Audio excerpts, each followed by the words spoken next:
아름다움을 선택하라, 아름다움을 선택하라라는 제목으로 하나님 말씀 증거하도록 하겠습니다. 이사야 9조 이제 오래간만이니까 한번 살펴보겠습니다. 두 파트로 나눈다 그랬죠. 1장부터 39장까지가 전반부, 40장부터 66장까지가 후반부.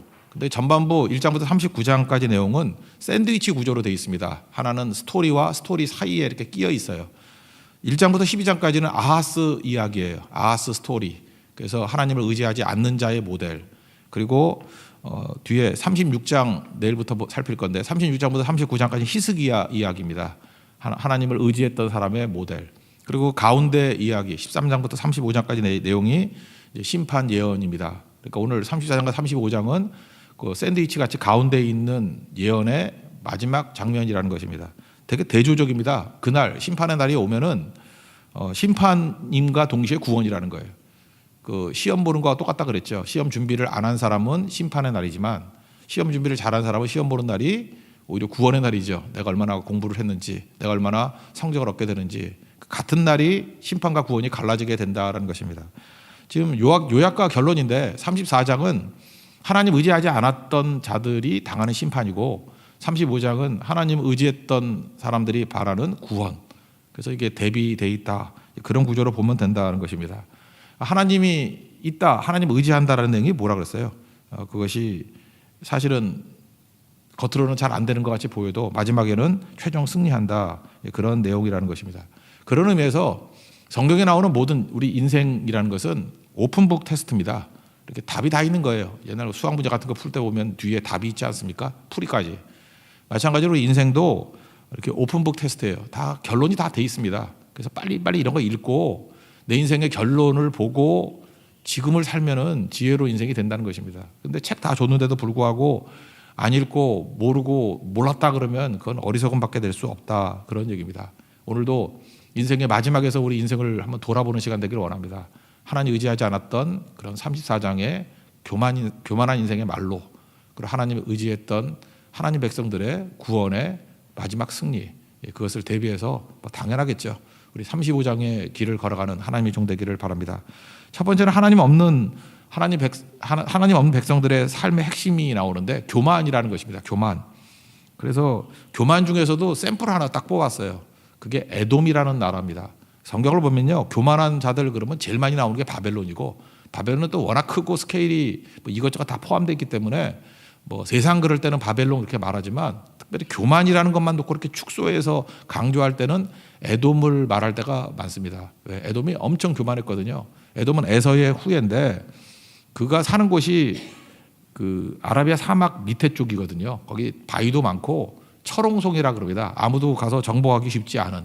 그래서 여기 정복 잘 안 당했어요. 그래서 스스로가 너무 교만해가지고 우리는 바위 틈에 살기 때문에 누가 우리를 건드려, 우리는 아무도 건들 수 없는 그죠, 뭐 가장 안전한 존재야, 우리밖에 없어, 뭐 이런 사람이었다는 것입니다.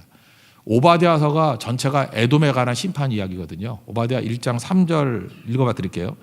너의 마음에 교만이 너를 속였도다. 바위 틈에 거주하며 높은 곳에 사는 자여, 내가 마음에 이르기를 누가 능히 나를 땅에서 끌어내리겠느냐. 이게 교만함이죠. 바위 틈에 있다, 높은 곳에 있다, 누가 나를 끌어내겠느냐. 그럴 자 아무도 없다. 4절에 보니까 내가 독수리같이 높이 오르고 별 사이에 깃들지라도, 최고로 높아진다 할지라도 내가 거기서 너를 끌어내리리라. 말한 대로 한다는 거예요. 누가 우리를 끌어내리랴 이랬을 때 하나님이 내가 끌어내리지 그랬다라는 거예요. 오바댜 1장 3절 4절의 내용입니다. 그래서 교만함의 상징이라는 거예요. 그래서 교만한 세상의 대표로 오늘 34장에서는 에돔을 들고 있습니다. 우리 인생도 그런 인생이 되면 안 되겠죠. 어떤 사람 이미지를 생각할 때 그 사람 이미지는 교만함이야. 이건 최악이겠죠. 그 사람 이미지가 기도가 되고 겸손이 되고 저 사람은 정말 하나님 옆에 순종하는 사람이야, 하나님 신뢰하는 사람이야, 이런 이미지가 돼야지 교만이 돼서는 안 된다는 것입니다. 근데 에돔은 불행하게도 교만함 그러면 그냥 에돔이 생각이 나더라는 것입니다. 그래서 1절 2절 보면은요, 열국 세상을 심판하신다라는 거거든요. 하나님 의지하지 않는 세상을 심판하신다. 근데 딱 집어가지고 그게 에돔이다라고 얘기를 한다는 거예요. 그러니까 에돔이 얼마나 상징적인, 나쁜 의미의 상징적인 의미겠습니까? 세상 심판한다는 얘기가 1, 2, 3절입니다. 먼저 읽어보겠습니다. 시작. 열국이여 너희는 나와 들을지어다. 민족들이여 귀를 기울일지어다. 땅과 땅에 충만한 것 세계와 세계에서 나는 모든 것들이여 들을지어다. 대저 여호와께서 열방을 향하여 진노하시며 그들의 만군을 향하여 분내사 그들을 진멸하시며 살육당하게 하셨은즉 그 살육당한 자는 내던진 바 되며 그 사체의 악취가 솟아오르고 그 피에 산들이 녹을 것이며. 그러니까 일반적인 세상에 대한 심판 얘기를 합니다. 근데 딱 뽑아가지고 그런 교만함의 대표적인 게 에돔이었다. 그래서 여기 지명이 나오는데 보스라라고 나오거든요. 성경에서 보스라라고 나오는 것은 에돔의 그 군사 요충지를 얘기하고 있습니다. 그래서 에돔 또는 보스라 이게 뭐 동의어로 사용될 때가 되게 많아요. 그러니까 에돔 중에서도 가장 안전하고 가장 요충지가 어디냐? 보스라예요. 보스라. 에돔의 보스라. 그래서 내가 너희를 치린다 이런 얘기를 합니다. 5절과 6절 읽겠습니다. 시작. 여호와의 칼이 하늘에서 족하게 마셨은즉 보라 이것이 에돔 위에 내리며 진멸하시기로 한 백성 위에 내려 그를 심판할 것이라. 여호와의 칼이 피 곧 어린 양과 염소의 피에 면적하고 기름 곧 순양의 콩팥기름으로 윤택하니 이는 여호와를 위한 희생이 보스라에 있고 큰 살육이 에돔 땅에 있음이라. 그러니까 교만하면 황폐해진다 그런 얘기죠. 그래서 교만한 자들 뭐 승승장구하고 우리를 누가 건드려 우리는 최고의 문명을 이루고 있어 그럴 때 황폐하게 만든다는 거예요. 그래서 우리 인생이 요약이 이거예요. 에돔같이 교만하면 황폐해진다. 아무것도 없다. 그래서 들짐승이 자리를 차지하게 된다. 사람은 다 죽어버리고 들짐승 차지가 된다 이런 얘기를 합니다. 그래서 여기 내용들을 보니까 신명기 14장에 나오는 그 부정한 동물들이 쭉 나오거든요. 뭐 부엉이 뭐 이런 거 당하새 뭐 고슴도치 까마귀 이런 것들. 신명기 14장에 나오는 그 부정한 동물 리스트를 쭉 얘기하면서 그들이 살 거라고. 그래서 그 땅이 그렇게 융성했지만 혼란의 줄과 공허의 추를 들이우게 될 거라고. 그러니까 뭐 뒤죽박죽돼서 황폐하게 된다. 그래서 어떤 일이 벌어지느냐? 인물이 다 사라진다는 거예요. 인물이 지도자, 방백들 다 없어져 버리고. 그러니까 우리가 자꾸 하나님을 의지하지 않고 떠나가 버리면요, 이 심판 중에 하나가 뭐냐면 인물이 사라지는 거예요. 우리 새로운 인물들이 막 나와야 돼. 인물이 사라지는 거예요. 걸출한 지도자가 사라지는 겁니다. 그건 당연한 거겠죠. 당파적 인물만 나와요. 그래서 당파를 대표하는 사람은 나오는데, 그러니까 무슨 두목, 깡패 두목 같은 자들은 나오는데 전체를 아우르는 지도자가 잘 나오지 않는다는 것입니다. 왜 그렇죠? 교만이 뭐예요? 나 중심이잖아요. 세상의 중심이 나니까 나를 중심으로 보면 세상은 둘 중에 하나밖에 없지 않습니까? 내 편 아니면 대적. 그러니까 당파적 인물의 내용이 뭐냐면 항상 이렇게 보면 돼요. 어떤 사람을 보면 왜 지도자가 저러냐? 내 편 아니면 대적밖에 없어. 그럼 그 속에 뭐가 있는 거예요? 자기밖에 없는 거예요. 교만밖에 없기 때문에 내 편이면 무조건 지지. 대적이면 무조건 죽인다 그러고. 그러니까 당파적 인물밖에 나오지 않는다는 것입니다. 그러니까 에돔적인 성격의 특징이 뭐예요? 교만함이 있기 때문에 인물이 없다. 인물이 왜 없느냐? 그 자체가 당파적 존재이기 때문에 그렇다라는 거예요. 근데 하나님이 중심이 되면 어떤 일이 벌어집니까? 내가 비록 구원받은 백성이라 할지라도 내가 먼저 구원받았을 뿐이죠. 내가 죄인이었는데 은혜로 구원받았는데 옆에 있는 형제 자매들도 분명히 부족하고 문제가 있지만 예수 그리스도의 십자가의 능력으로 말미암아 또다시 구원받을 수 있는 존재잖아요. 그러니까 형제 자매가 되는 거죠. 먼저 구원받은 자, 구원받을 자. 그러니까 당파적이 될 수가 없는 거죠. 그 그리스도의 은혜 안에서 한 형제, 한 자매가 될 수밖에 없는 거겠죠. 내 마음속에 잠깐만 내 편, 네 편, 이게 선악과가 나타난다고 하는 것은 그게 교만입니다. 내가 중심이기 때문에 그런 일이 벌어진다는 거예요. 근데 그리스도 앞에 놓여 있게 된다 그러면 이런 당파적인 속성들이 다 사라져 버리고 그리스도 안에서 한 형제 자매가 될 수 있고 다 불쌍하게 달라 구원이 필요한 존재가 된다라는 것입니다. 그래서 에돔의 말로 황폐해진다. 그리고 인물이 다 사라진다. 11절부터 13절까지 읽겠습니다. 시작. 당하새와 고슴도치가 그 땅을 차지하며 부엉이와 까마귀가 거기에 살 것이라. 여호와께서 그 위에 혼란의 줄과 공허의 추를 들이우실 것인즉 그들이 국가를 이으려 하여 귀인들을 부르되 아무도 없겠고 그 모든 방백도 없게 될 것이요 그 궁궐에는 가시나무가 나며 그 견고한 성에는 엉겅기와 새품이 자라서 승랑의 골과 타조의 처소가 될 것이라. 그러니까 황폐해지고 교만은 황폐해지고 인물이 사라지고 뭐 방백의 공무원들 아니고 공무원들이 다 사라지게 될 것이다. 이것을 이길 수 있는 길이 어디에 있습니까? 예수님 붙드는 거죠. 말씀 앞에 서 있는 거. 그리고 말씀 앞에서 순종과 신뢰가 있게 되면은 우리가 이런 당파적인 모습이 되지 않고 하나님의 은혜가 임하게 되겠죠. 그런 말씀입니다. 그다음에 여기 나오는 또 하나의 팁이 나오는데 하나님 말씀에는 짝이 있다는 거예요. 짝이. 기도에도 짝이 있다. 먼저 16절 한번 읽어볼까요? 16절 읽겠습니다. 시작. 너희는 여호와의 책에서 찾아 읽어보라. 이것들 가운데서 빠진 것이 하나도 없고 제 짝이 없는 것이 없으리니 이는 여호와의 입이 이를 명령하셨고 그의 영이 이것들을 모으셨음이라. 우리가 하나님 말씀 앞에 서 있을 때는 두 가지 자세가 필요하다 그랬죠. 하나는 할 수 있는 것은 순종하고 할 수 없는 것은 신뢰하는 거라고. 그러니까 하나님 말씀은 다 이루어지기 때문에 그런 거 아닙니까? 하나님 말씀 순종하면 그게 나중에 성취가 되는 거 아니에요. 그러니까 말씀 앞에서 우리가 말씀을 처음 들을 때는 신뢰하는 내용으로 들을 때가 있잖아요. 이렇게 비전으로 들릴 때가 있잖아요. 이제 그 말씀을 붙들고 있으면은 나중에 순종하다 보면 어떤 일이 벌어지겠습니까? 성취하게 되겠죠. 그래서 하나님 말씀에는 이게 짝이 다 있다라는 거예요. 구약성경 읽을 때마다 이게 어디에 짝이 있을까 찾으면 반드시 있어요. 그 신약의 말씀도 이렇게 읽어보면 도대체 이 말씀은 언제 시작했을까? 이게 짝이 있다고. 그래서 성경 말씀을 깊이 읽다 보면은 이렇게 짝찾기예요. 짝을 짝짝 찾아가다 보면은 완성이 돼가는 거죠. 아, 하나님은 말씀하시니까 그대로 되는구나. 그래서 내 인생도 말씀을 이렇게 성취하는 인생이 된다는 것입니다. 그래서 말씀 앞에서 필요한 게 뭐예요? 할 수 있는 건 순종하고 내가 할 수 없는 건 하나님을 신뢰하고 맡기는 거죠. 그런 일이 반복이 될 때 말씀의 짝을 찾게 된다 그런 얘기입니다. 또 하나 이런 거와 유사한 게 기도의 짝도 있죠. 여러분이 기도하시면 왜 중요하죠? 기도는 신뢰할 때 기도하는 거죠. 맡기고 기도하잖아요. 그러면 하나님께서 이 신뢰하고 맡겼을 때 기도를 통해서 무슨 일을 하시냐 하면은 성취를 위해서요. 하나님이 이렇게 만나게 해주셔요. 그래서 기도의 짝이 사실 말씀의 짝하고 같은 얘기인데 만나게 해주신다니까요.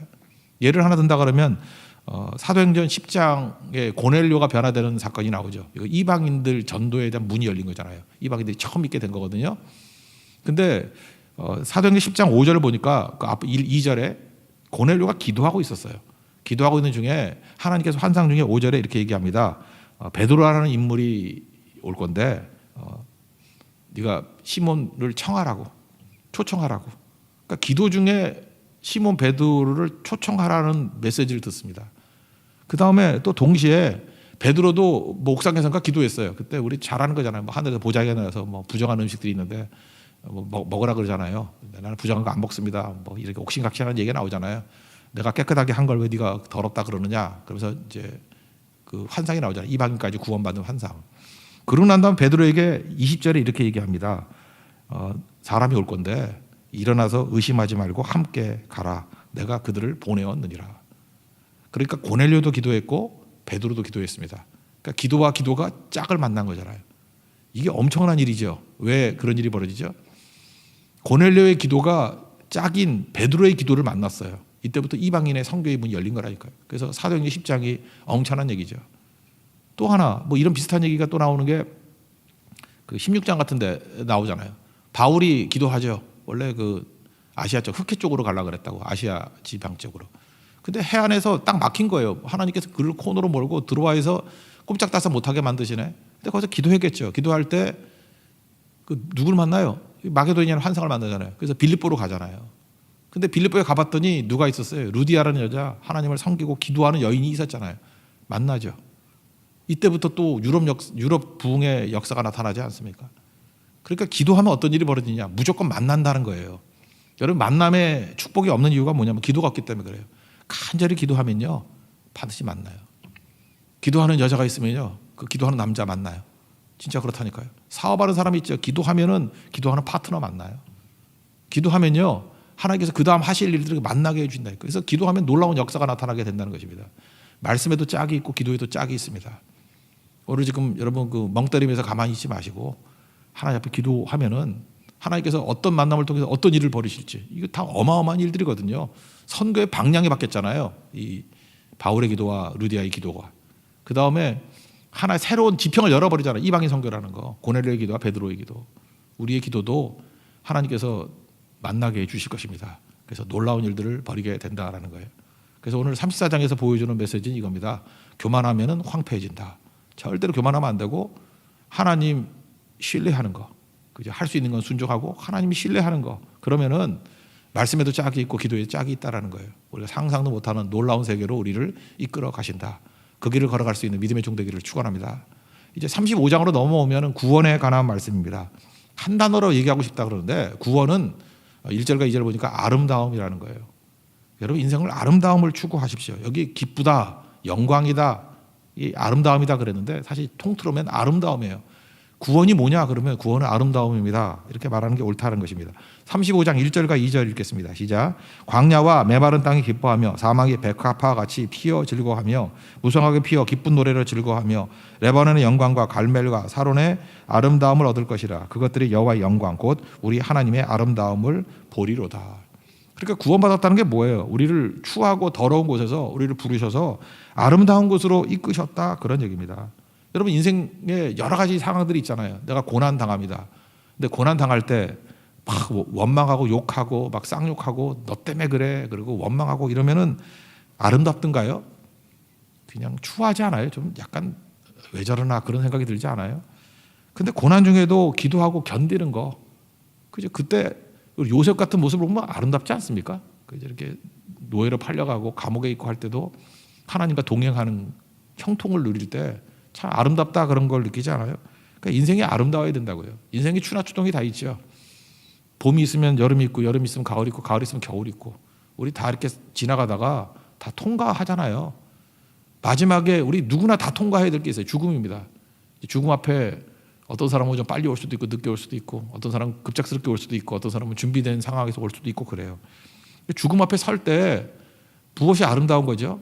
그동안 지켜주신 하나님 은혜에 감사드리고 하나님의 만져주심을 그리고 찬송하다가 그저 얼굴에 기쁨을 가지고 천국을 향해서 이렇게 입성하게 될 때, 여러분 죽음의 아름다운 그런 거 보셨습니까? 진짜 아름다워요. 최근에 우리가 성도의 죽음을 보면서 참 아름답구나.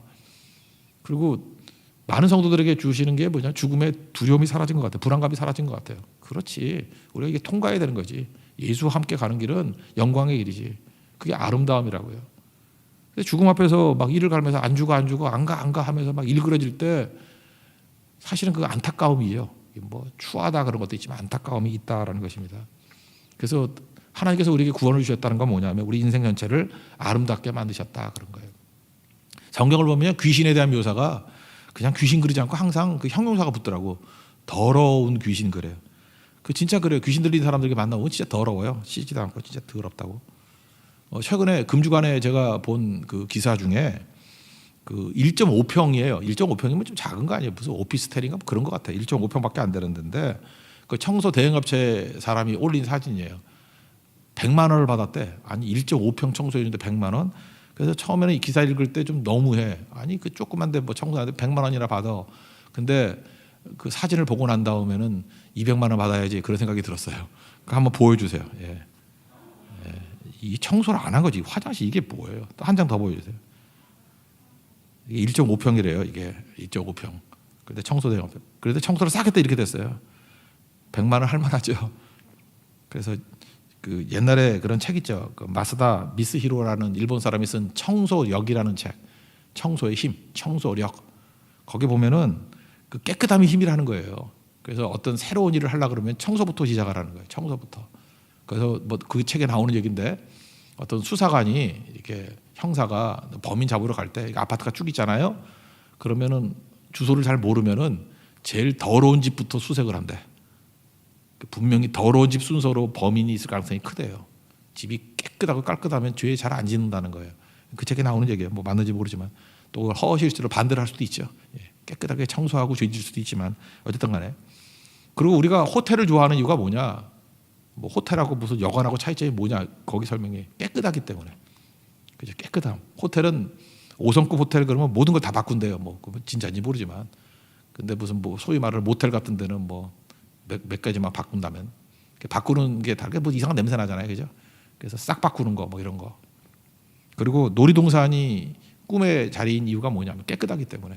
애들이 집에서 더러운 것만 있다가 놀이동산 가니까 너무 깨끗한 거야.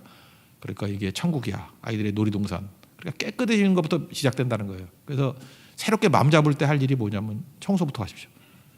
청소부터 시작할 때 변화가 된다는 거죠. 이게 아름다움이죠. 우리 진짜 안 씻어요.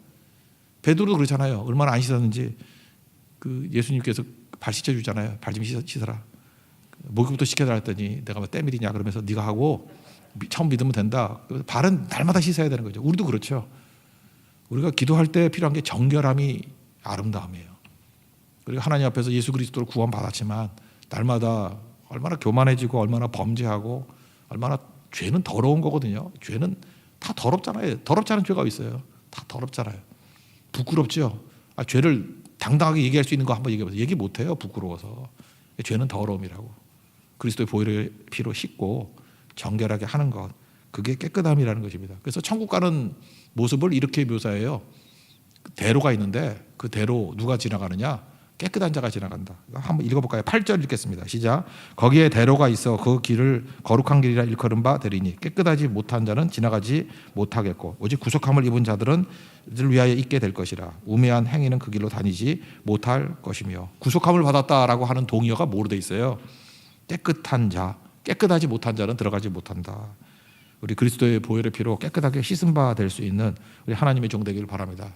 그래서 이 천국은 어떤 곳이냐? 예수 그리스도를 믿고 의지하는 백성들은 아름다움인데, 아름다움의 내용이 이제 3, 4절에 나오는데 자기 자신이 믿음으로 굳건하게 서 있는 거예요. 그래서 우리 맨날 인사하잖아요. 여호수아 1장 같이 강하고 담대하십시오. 어떤 상황에서도 막 흔들흔들하지 말고 자기 자신이 강하고 담대한 거예요. 그리고 두 번째, 주변에 연약한 사람들을 격려해 주는 거예요. 그래서 기둥 같은 사람이 있으면 자기가 경건하게 서 있는 게 1순위. 두 번째, 주변 사람들을 세워주는 거. 우리 아이를 키울 때 산모도 마찬가지죠. 산모가 건강해야겠죠. 아픈 산모 밑에 있는 아기 얼마나 힘들어요. 산모가 먼저 건강해야 되고 그 다음에 아이를 돌봐주는 거죠. 그래야 다 같이 건강해지는 거 아니에요? 우리가 그렇다는 거예요. 아름다움이란 게 뭐냐? 내 자신이 먼저 강하고 담대해져라. 그리고 주변에 분명히 연약한 사람들이 있을 것인데 격려해주고 세워주는 종이 되라. 그게 아름다움이라는 거예요. 여러분, 아름다움이 뭐 외모 꾸미는 게 아니라 강건함과 연약한 사람들을 세워주는 것이 아름다움이다. 이런 아름다움은 날마다 볼 수 있는 교회가 되기를 원합니다. 우리 3절과 4절을 읽겠습니다. 시작.